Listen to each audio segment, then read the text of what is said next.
Welcome to this episode of Level with Emily Reese, featuring a conversation with composer Vinicius Barbosa Pippa. Vinicius is, of course, a composer, yes, but he's also had many other jobs in the music industry. For instance, he was nominated for an Emmy as music editor. I've never talked to a music editor before, so it was really fun to discuss with him the nuance of what that particular very important job in media is. And he's also just worked on many different types of projects, from film and TV, games and sound design, VR, etc. Join us on Discord. That link is down in the show notes. Find us here on YouTube, of course. Please subscribe to this channel, get notifications. All of those things help us out. If you can support us financially on Patreon, that would be great as well. We're going to take a little break here in the month of July for new content. We'll still be coming on YouTube each Wednesday as we do, but we're going to put a pause on new episodes for the month of July, and we'll be back sometime in early August with new content. But again, we'll still be coming on YouTube live weekly and doing some other things throughout the month of July. All right, here is Vinicius Barbosa Pippa.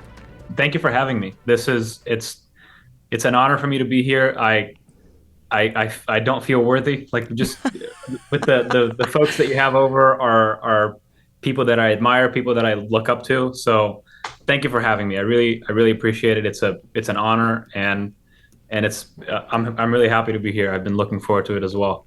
Oh, wonderful. So I'm a composer. First and foremost, I'm a composer. I'm a conductor also. And I think I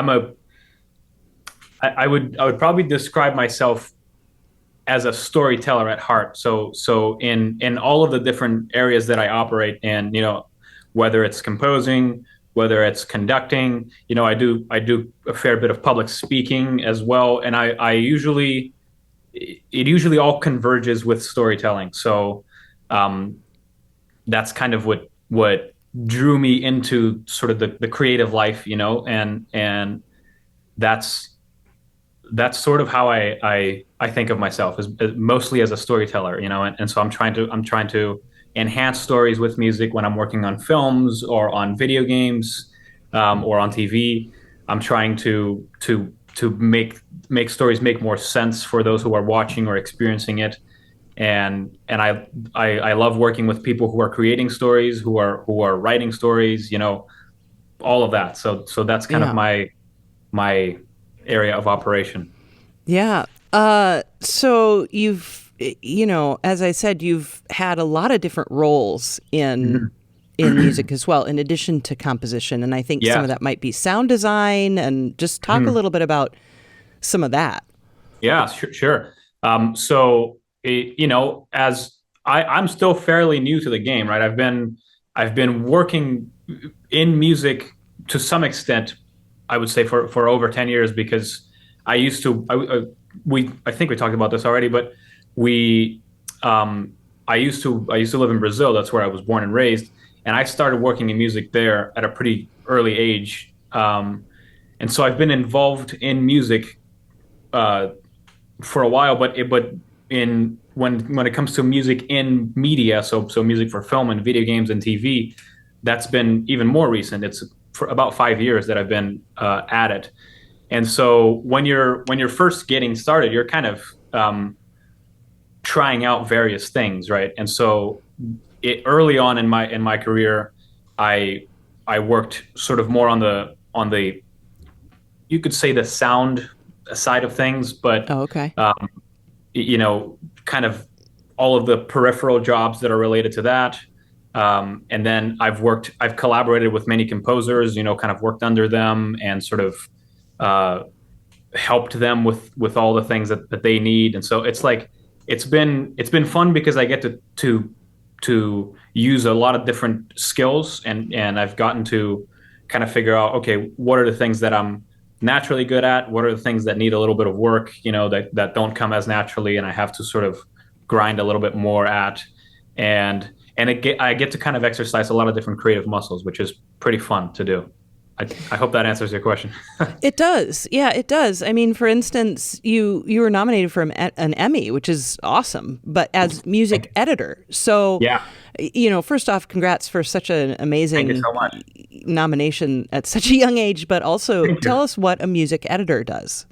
Yeah, of course. A music editor is, how could I describe it? Some people say he's kind of like the liaison between the composer and the director on a movie.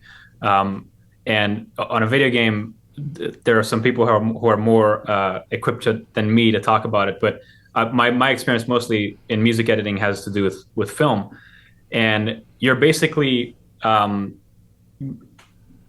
grabbing a bunch of different music assets and sort of making sure that they're placed correctly in picture, the way that they should.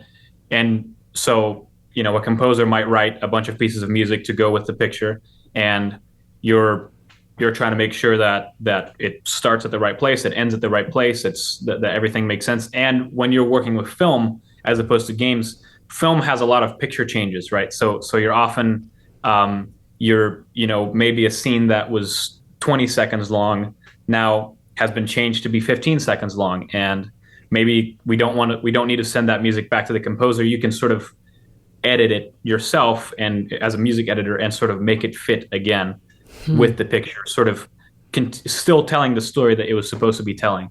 And there's a bunch of other sort of peripheral things that a music editor might do at any given project.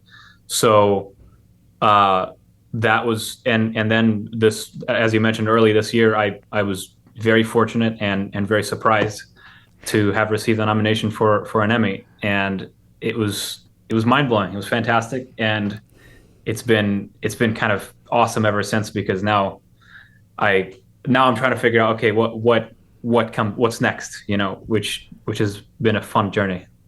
Yeah. So tell us about the show. Yeah. So the show it's an animated TV show for kids that is up on Netflix. So whoever has young kids or is a young kid at heart, you can go watch it. It's called Go Corey Carson, and it's a lovely little show. And it's the folks who worked on the show are super talented. A lot of them are former Pixar folks. Oh, So cool.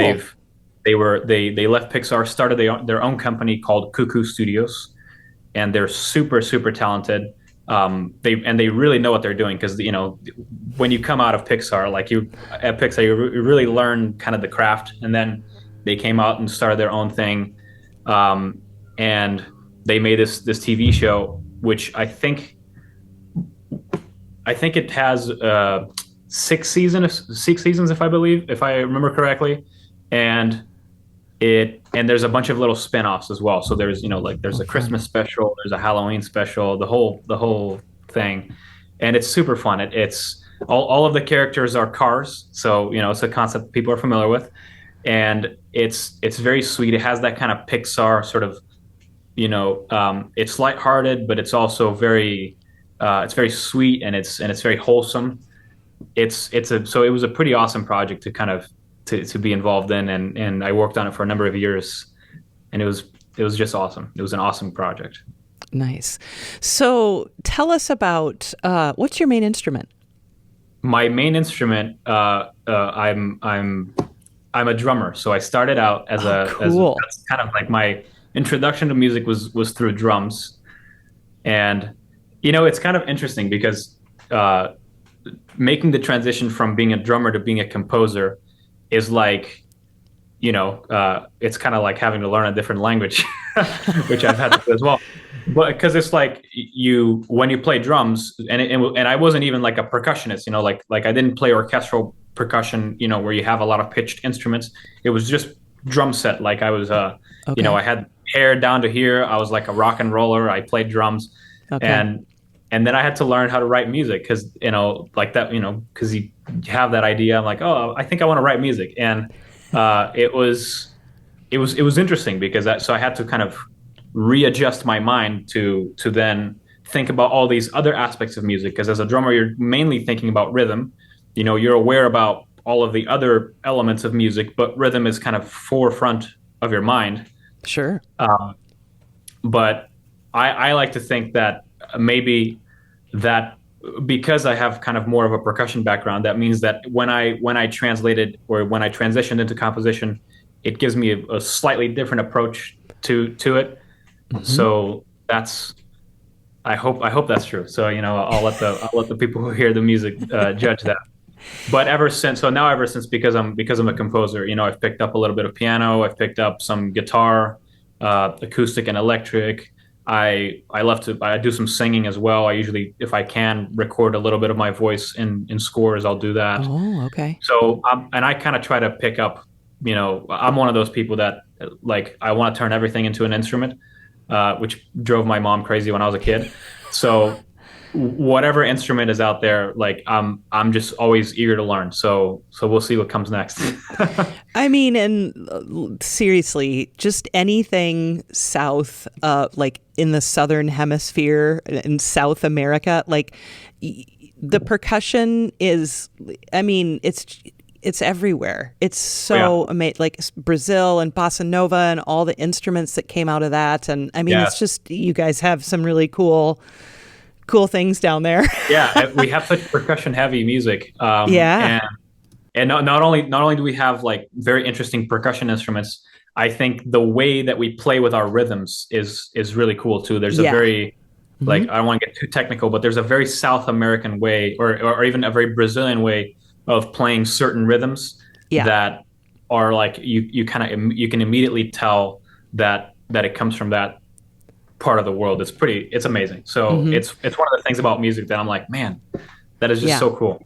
Yeah, I think about that certainly with Africa as well. Uh-huh. India, I mean, there are rhythms that are just like Oh just my gosh. from those areas and Yeah. those continents and those countries and those, Brazil, Cuba. Oh Of yeah. course, I mean, we could go on and on. It's just, Yeah. yeah, such percussion heavy. I love it. I absolutely And I love think it. that's one of the fun things about working on scores, for games or movies, is that you get an opportunity to put those things in there, Yeah, like even and it doesn't have to be a game or a movie that specifically takes place there. You can sneak in some African rhythms in a fantasy game, right. if you Yeah. want to, like if you want to make, I don't know, a certain like group of people or a certain area of the game sound different than another area. Like you can Hmm. you can play with all those different musical elements, and I think to me that's one of the most exciting parts about writing scores is that you can kind of, Sure. it's like cooking but with no rules. You just put them in there and you figure it out, and it's like, oh, that's cool. Yep. Yep. Yeah. Exactly. And you've also you did a game in 2016. Let me look it up. Yeah, Meridian Squad 22. Yeah. Did you compose the music for that? I did not. So Okay. I was mostly on the sound side of things there. Oh, okay. So talk to me a Yeah. little bit then about sound design and Yeah. what, do you enjoy doing it, or has it been kind of a necessity, like you just do it because, It's you know? I think it's kind of been a necessity Oh, more okay. than anything. Okay. I do enjoy doing it. It's in many ways I think it's similar enough to making music Mm. you can get pretty creative with it and incorporate many of the same techniques, I would say, because you're trying to catch people's ear in a Mm-hmm. similar way. But there's a few different considerations, when you're doing sound for movies or for games. But so for Meridian, I think that might have been one of the first games that I've ever made sound for. It was kind of sort of my introduction into that world. I was working with a few folks at the time that kind of just let me try my hand at it, Mm-hmm. and it was pretty awesome. It was a new experience for me, and the nice thing is that I came out with kind of a new set of skills, Yeah. and as a game composer, especially when you're starting out and when you're trying to kind of get into working on sort of indie games and smaller projects, sometimes projects, or you will be more attractive as a composer if you can also bring in sound design, if you can do that Yeah. yourself. So so it's been a very useful skill to have. No, absolutely. I think, certainly there is a lengthy list of absolutely fabulous video game composers who have never touched sound design. So obviously that is true. But also, I do think it can very much inform you. And, with any media, right, you're almost always going to be dealing with sound design as an element of the audio. So it's like, absolutely. Of course, and even when you're not, doing it yourself. So these days I've been, I mostly focus on the music side of things, but understanding things about sound design, knowing even some technical aspects about it, it can help me to figure out where to kind of stay away from when I'm writing music, and sort of how to. It's really how to collaborate better with sound designers, so that when we have a scene or we have something that a portion of film or game that has these huge explosions, for example, like there's a certain kind of music you're gonna want to write for that, so that you're not clashing, right? Like you don't want everything to be playing on every frequency spectrum all at once. Right. So you might want to be trying to fit things together a little bit more nicely. So that I think that sound design experience for me helped me to be able to, I think like a sound designer. So it would be easy to collaborate with them. For sure, absolutely. Tell me about the Star Wars project that you worked on, because I watched some of those. Those are really adorable, and the music's great. Those are really fun. Yeah, so it's called Disney Star Wars Galaxy of Adventures, and they're like these little animated shorts, like shorts. Yeah. Very short. Yeah, very short. And they're just like, this is who Obi-Wan Kenobi is, or whatever. It's really great. So talk to me about what you did for that project. Yeah, definitely. So that project, I think one of the cool things about that project is that the intention of it from the filmmaker's perspective was to kind of get kids introduced to the world of Star Wars who didn't grow up watching it, right? Because some of us have. I remember I grew up when the 1, 2, and 3 were coming out. So I remember going to the theater and watching Revenge of the Sith and so on. So like I knew of Star Wars and I was familiar with the world and the characters and so on. But this project was more of like you were born more recently and you don't know anything about Star Wars. So this is kind of a way to introduce you to the world. And the way they did that, I thought it was a great idea. They picked some of the most iconic scenes, from the original trilogy and then from the prequels as well. And I think they even did some from the more recent, ones, 7, 8, and 9, right? So they grabbed some of the most iconic scenes and they just recreated them, but using a different, using an animated style. Yeah. And it was like this beautiful, almost like anime-like animation, and it was fantastic. So that's kind of the premise. And then where I came in, I was working on that project. I worked with a frequent collaborator of mine. His name is, I'm going to give him a shout out. His name is Ryan Shore. Okay. Great guy. I'm sure we'll talk more about him. He's kind of been a mentor to me in the music world. So what we were doing in that, so I was in his music team. What we were doing in that project was, okay, you have these shorts, but they don't exactly run, precisely like the scenes in the movies. Sure. But we still want to use the same music more or less. So it was like the job was kind of adapting the music that was in the original movies to these animated scenes. So sometimes you'd be doing music editing. Sometimes you'd be writing new material. Sometimes you'd be kind of combining both. So we got to we had to do the very daunting task of tweaking John Williams's music, which is like it's kind of like it's sacred ground, so you have to go very careful how you do it.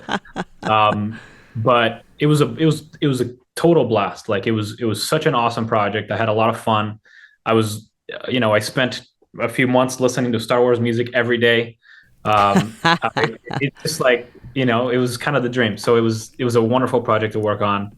Awesome. And yeah, it was super awesome. Yeah.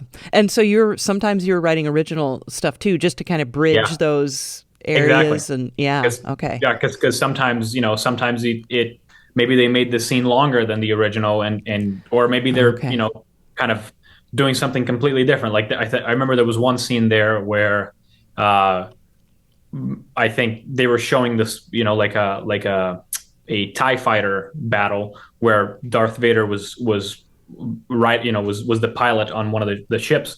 And I don't think there was a scene like that in Star Wars, exactly like how they did it. So they needed completely new music for that. And cool.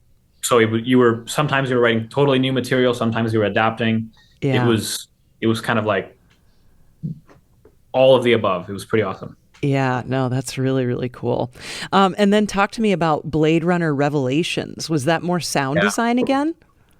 That, if I remember correctly, some of these projects I worked on them such a long time ago. Oh, okay. When was this one? Well, this was probably closer to when the second film came out, is my guess.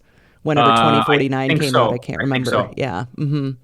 So that project was, again, was one of my first kind of introductions into the game world. Oh, cool. Okay. Because that's a VR game. Yeah. Yeah. So that was a VR game. And if I remember correctly, I worked mostly on the music editing side of things. Again, music editing is funny because I don't consider myself a music editor, but music editing has kind of come at different times in my life. Interesting. Yeah. But so for that project, it was a really cool project. I'm a huge fan of the Blade Runner. The original movie, and then I loved the new Blade Runner movie also. So good, yeah. And this was a game that took place in the timeline. I think it was somewhere between the two movies. Yep.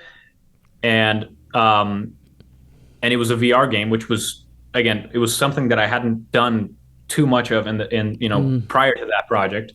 Yeah. And it was about adapting the music that had been written for this project into the various scenes that you would experience as a player.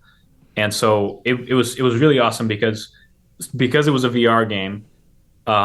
It was, I think, one of the big aspects for that project was about immersion.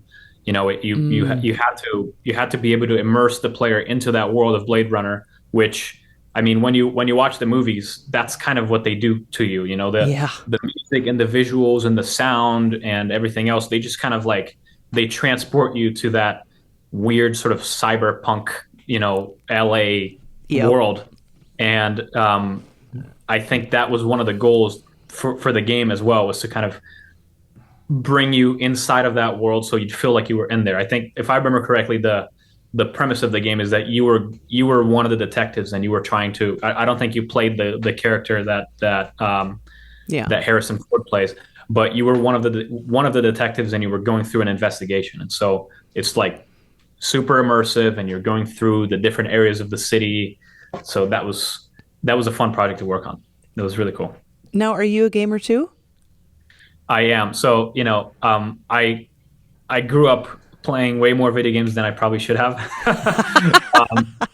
I remember getting in trouble sometimes, because my mom would come home from work and I'd be playing my games, and she's like, you should be doing your homework.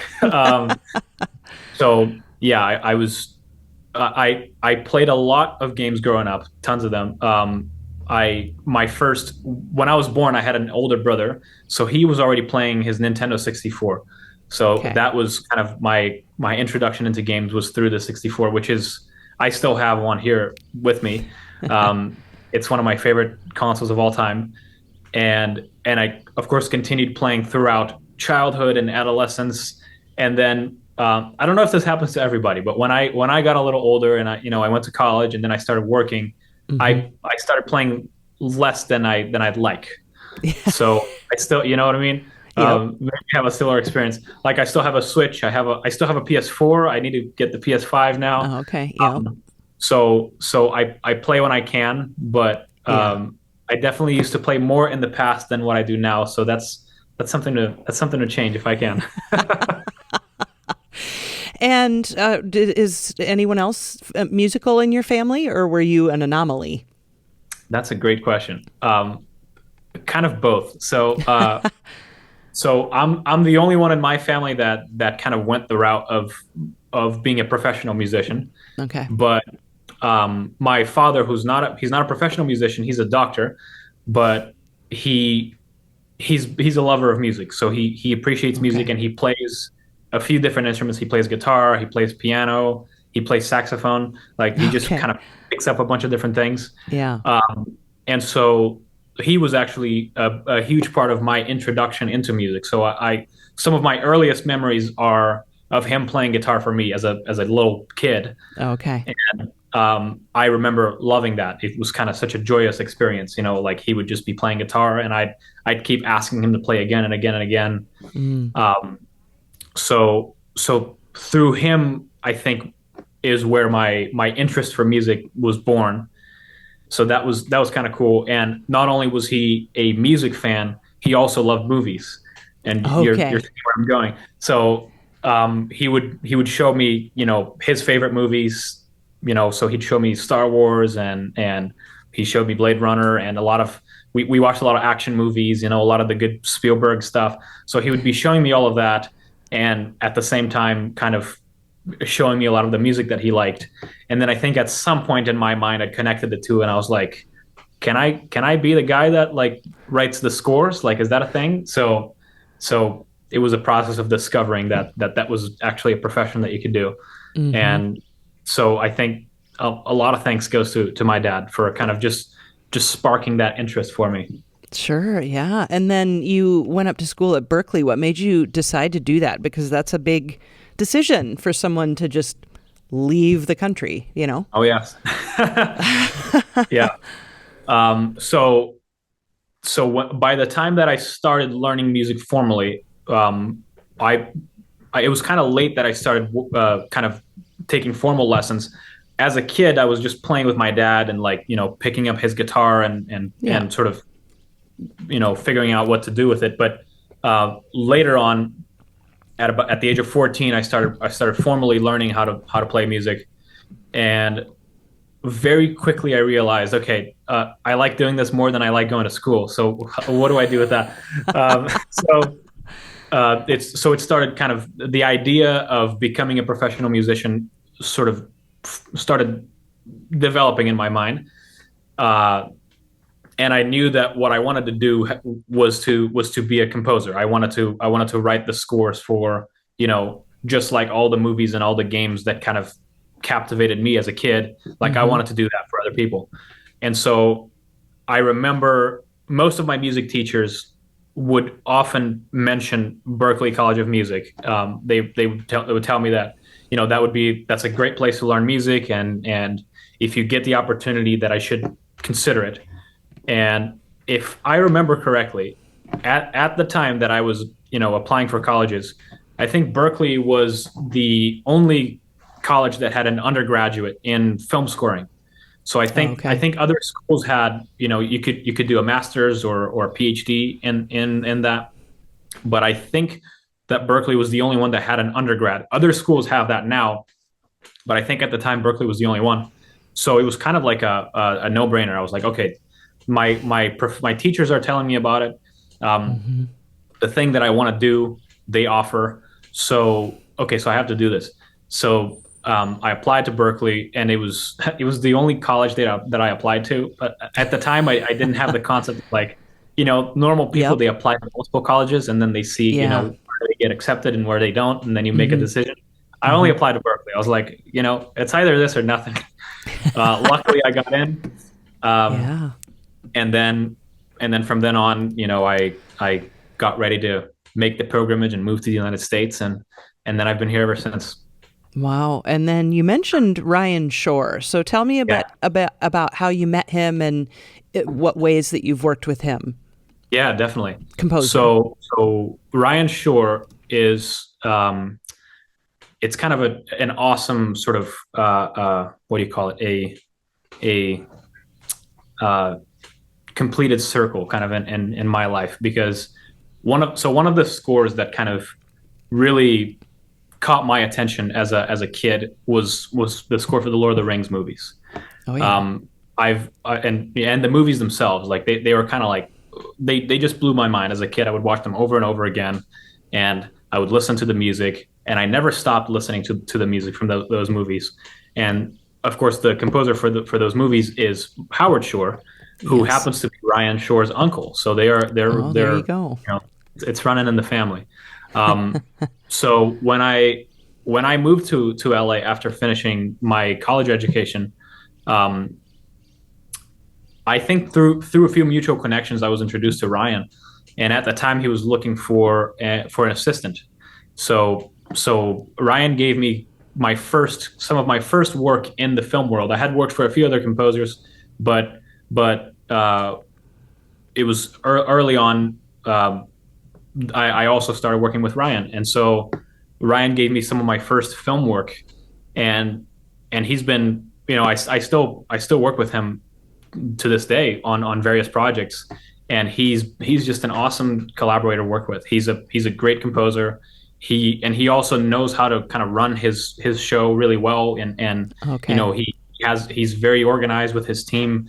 I think everyone that I've talked to that works with him has had just a tremendously good experience.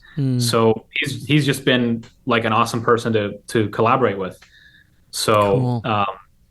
So yeah, I've been working on various aspects for him for some time now. No, that's very cool. And so what are you working on right now? What's going? What are you cooking? Yeah. So right now we just finished. I finished working on it's a new genre.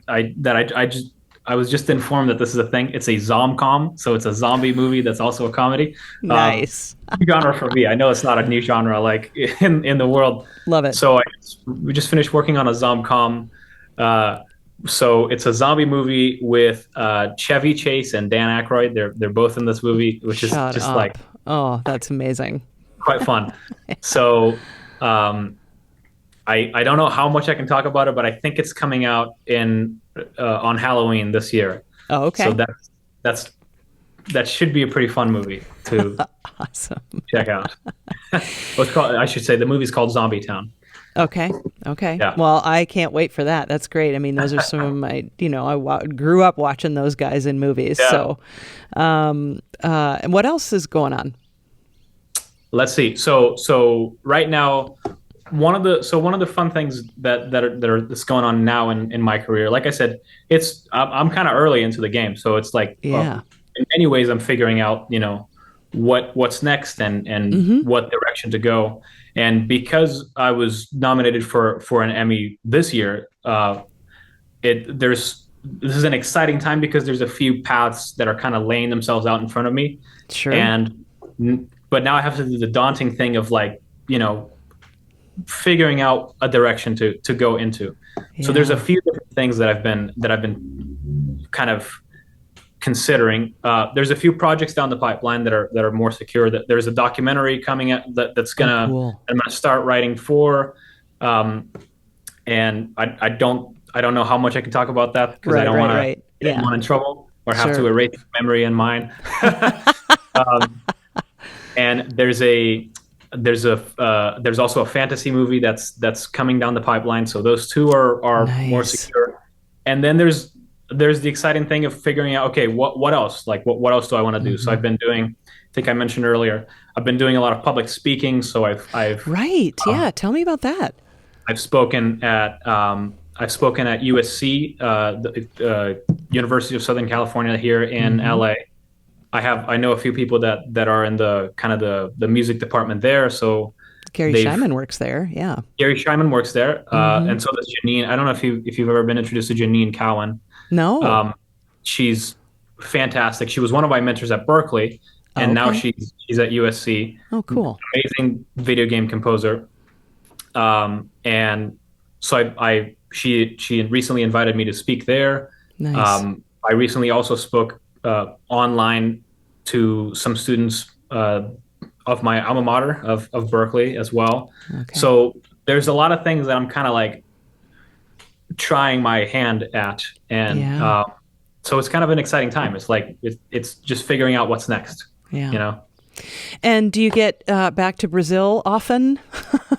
I wish that I did. It's been a few years since I've been back. Okay. But luckily, I will get to go back there this Christmas. So this coming Christmas, I'll be there. And of course, it'll be summer there then, right? It'll be summer there, so Yep. I get to skip winter. Yeah. It's kind of exciting because another great accomplishment. I know it's not career related, but another great thing that's happened recently is that about a year ago I got married. Oh, So congrats! That's my wife's fantastic. back there. Oh, The good. picture. I can see the pictures, but yeah. So I got married a year ago, and she's here from the U.S. And this is going to be her first time going down to Brazil with me. Oh, So nice. she's been a trooper. She's learning Portuguese. She's Oh, taking wow. weekly Portuguese lessons and so on. So Cool. it's going to be her first time down there, and I haven't been there in a few years. So it's kind of it's going to be just a reconnecting with my family and with the folks from back there. So Yeah. that should be pretty exciting. And Portuguese is such a beautiful language. My God. Like, It is. I mean, It is. I love bossa nova, so I love listening to people sing. João Gilberto is like one of my Oh, yeah. favorite people in the Yeah, world. we're always listening to him here at our house. Oh God. I mean, he could just listening to him sing in Portuguese is like my favorite thing in the world. It's so beautiful. interesting because I feel like different different languages in music are almost like different flavors. Yes. Yeah, And for sure. for some reason, I really enjoy the flavor of Portuguese in music. Like it Yeah. kind of adds such of course, it lends itself really well to the Brazilian music in general. Yeah. Like bossa nova and samba and baião and like all of these different Brazilian styles. They just sound so. It's like it doesn't sound the same when you translate them into English. It's Right. just like they kind of were made to be sung in Portuguese. Yep. It's such it's a fantastic language. It's my native language, and it's what I grew up speaking. And I love that language. And I love languages in general, but of course I have a heart for Portuguese. Yeah. I mean, you must have learned English from a very young age because your fluency is like, and your accent too, it's like almost non-existent. Thank you. So, Thank you. yeah. It's funny you say that. I did not. Oh, really? Yeah. I mean, so in Brazil, when you're a kid, in school they do have English. Like English is kind of the second language class that you normally take. I think here sometimes it's Spanish, right? But Yeah. in Brazil it's English. But the English that I had in school growing up wasn't very good. Okay. And of course, when I started learning music, I kind of stopped most of my other activities. Sure. But about a year or maybe a year and a half before moving to the U.S., I was like, okay, I'm going to the U.S. I should probably really learn how to speak their language. So it was a combination of watching TV shows and listening to music in English and playing video games that kind of really made English click for me. Wow. It's funny because one of the places that I would practice growing up was I had an Xbox 360 back at that time, and I was playing online a lot. And usually I was playing with Americans. So I was playing Call of Duty. I was playing, you name it, all of the first person shooters online. And I was always talking to Americans, and I was like, those are my mentors. My English mentors were these 12-year-old kids that were playing Call of Duty with me. It's a good way to learn the slang and the cuss words. This is how I learned all of my day-to-day language. Some words that I didn't use anymore after that. One of my favorite stories about that is I used to play when Destiny first came out. I still play Destiny, but this is Destiny 1 when it first came out. And I played with a group of people from Puerto Rico, and I don't remember how I got connected with them or whatever. It just happened, and I started playing with them. And so I learned all these Puerto Rico idioms and cuss words, and in Puerto Rico, it's very common for friends to call each other cabron. That's just just hola cabron, como estás, whatever.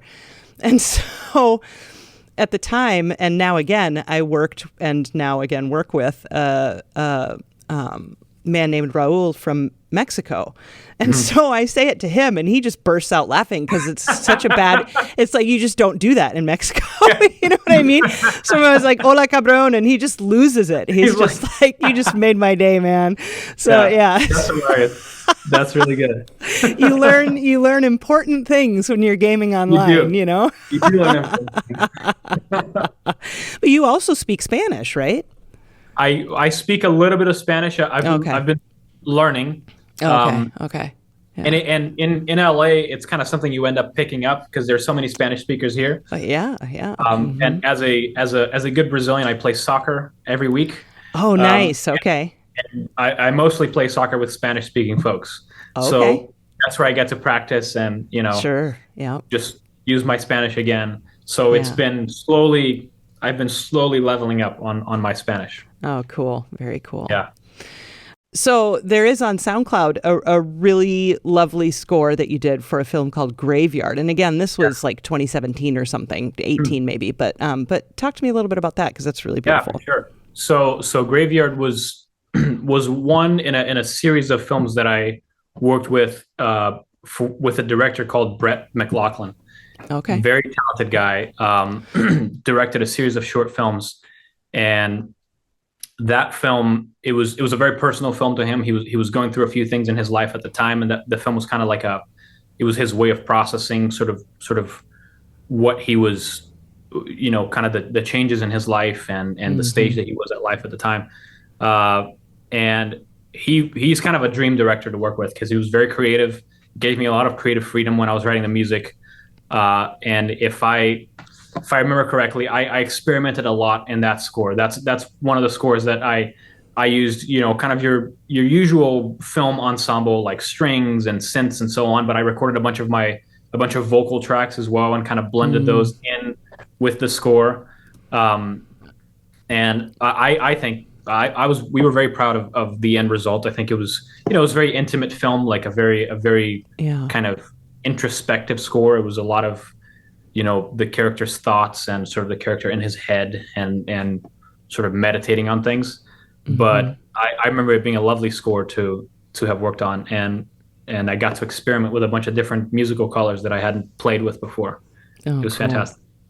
What kinds of things do you like to listen to? I mean, do you listen to a lot of scores, or what do you listen to? That's a great question.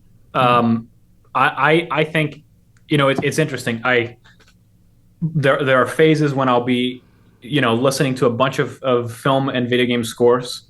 And then there are times when I'm like really going a different direction and listening to either, rock or alternative music or classical music, which is something that I don't have a huge background in, but it's something I've picked up, ever since learning composition. So let's see, one of the bands that whenever they come out with something new, I'm always excited to hear it, is Radiohead. Radiohead is to me like a huge. They're just always doing something interesting and new and very, I think, innovative. While at the same time they make stuff that is very like it's not so new that you can't relate to it. It's very it's palatable and it kind of just grips you in. So I love that. I love that stuff. I love Radiohead. What else? I still listen. So some of the first music that kind of caught my attention as a kid and actually made me want to be a drummer in the first place was Led Zeppelin. So I was huge into like British classic rock. Amazing. So that's what my dad listened to when he was growing up. So classic rock and like progressive rock from England from that time, from the 70s. So like Pink Floyd and Yes, and King Crimson and Gentle Giant, like some of the deep cuts there. Nice.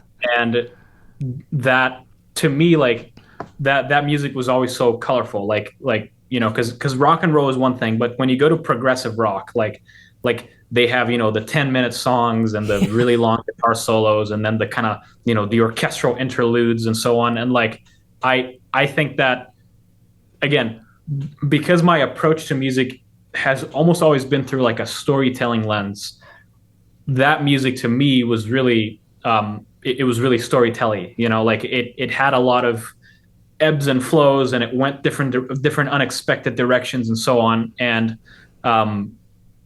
to me, it was always captivating, and I still listen to that stuff now. And actually, when I was growing up, I had a band, and we played progressive rock. Like we played Pink Floyd, and we wrote some of our own songs. So that music it's always been very, very interesting to me. And I was fortunate, or I was very I felt validated when at some point I was listening to an interview with I think one of the guys who wrote the Halo 3 score. Oh, okay. It was either Marty O'Donnell or Michael Salvatore. I can't remember which one I was hearing the interview from, but he said that's kind of some of the music that drew him into wanting to do composition. And cool. And of course, Halo 3 is one of my favorite scores. It's one of the scores that, like, I remember when I would play the game, I would just stay in the main menu for like 10 minutes listening to the score because it was such beautiful music. And then my friends were like, "Hey, man, come on, let's start." But I would I would do that with so many games.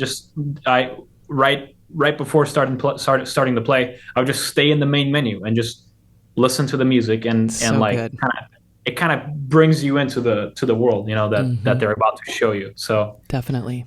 Yeah. Definitely. Well, what more do you want to say today before we go?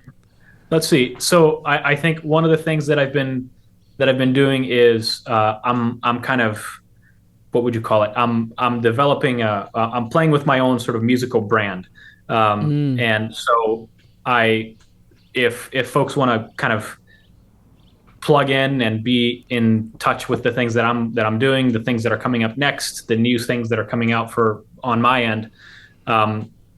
My music production studio, it's called The Music Giant.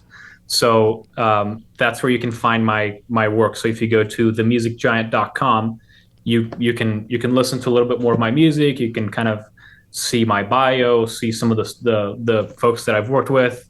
I'm working on building some kind of something that will, like a sort of a news, page, so that you can be in touch with the new things that are coming out. So if you want to keep in touch with my work, that's one of the best places to do it. And I'm on Instagram as well, at The Music Giant, all cool. One word on Instagram. So if people want to kind of stay in touch, shoot me a message, questions, comments, insults, whatever they want. Yeah. All right, Vinicius, what a pleasure to speak with you and meet you. So thanks for the chat today. Thank you for having me here. This was awesome. Thank you so much.